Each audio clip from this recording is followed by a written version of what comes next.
The pros about San Luis Soyatlan over, like, let's say Ajijic or Chapala is its price. And well, the land, as they call it here, the terrenos, the plots of land, are much more affordable than Chapala. Building the properties is a lot much more affordable. I know somebody who they don't like have the fanciest job in the United States, but they're working just a manual labor job, and they've been in the United States for a while, and they built a property here, and eventually built some apartments. And they did good for themselves. So when they get Social Security, they can perhaps sell their house over there in the United States, and then live in one of the houses here while renting their other apartments. So they have the money from that, sell their house back in the U.S., their Social Security, and the rent money that they're making from the apartments here while staying in their house free here. And yeah, another pro about this place is that there's less violent crime happening in San Luis Soyatlan.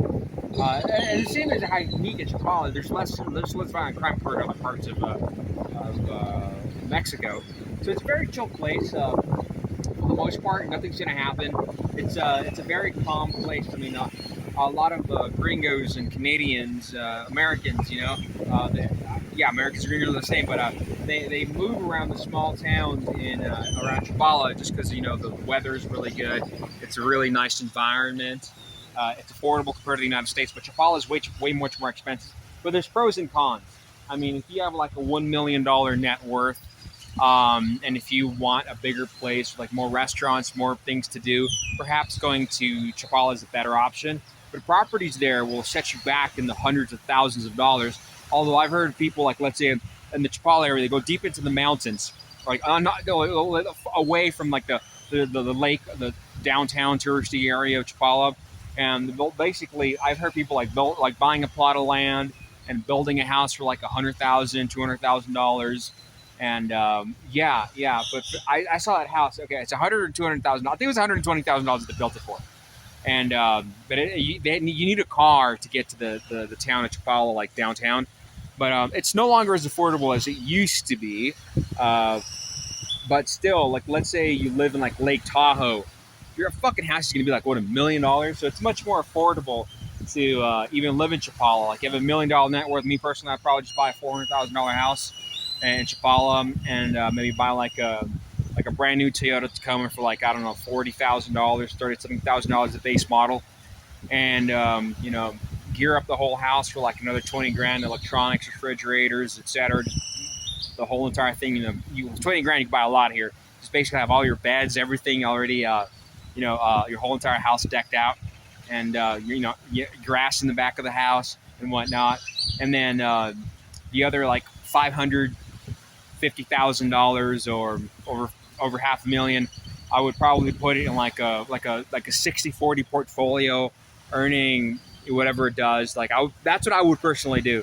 Like, just build a house, deck the whole entire house, or buy the house and deck it out, buy a brand new Toyota Tacoma, and the rest is put in like index funds and bonds, and like a checking account, money market account, and while living off my Social Security, living below my means. I would probably pay somebody to clean my house once a week. And me personally, I don't know what I would do at that age. I would probably build. Not build. I would probably just maybe cook my own food, buy meat and whatnot. So the thing about Mexico is that, for the most part, like, a lot of buildings are going to be super cheap, and just the way I view it is that for the most part, almost everything in Mexico is 50% out, 50% off. So just imagine you're going to a store and everything is 50% off, and that's for the most part what it's like here, except for imported goods. Like, if you're going to be living on things made here, it's affordable. You could buy a brand new Italica or something like along those lines. That's what it's called. You could buy a bike, a Mexican-made bike by the billionaire Ricardo Salinas, and you can buy one of those bikes for less than the price of a brand new iPhone. Like, you can buy one for less than the price of an iPhone Pro Max, and I think I've even seen some that are new for the less of a price of an iPhone like 17 Pro. And let's say you live in Chapala. Like, this whole entire place is Lake Chapala, but there's a Chapala town. Let's say you somehow manage to build a house here for $100,000. You have $1 million. Then you buy a bike for like $1,000 or $2,000, a really nice one, a new one, and that is an insane amount of money. So for $1 million, oh my god, you could probably have over $800,000 after buying your home and buying your bike and decking out your house and with your social security income. You can live like a fucking king, man.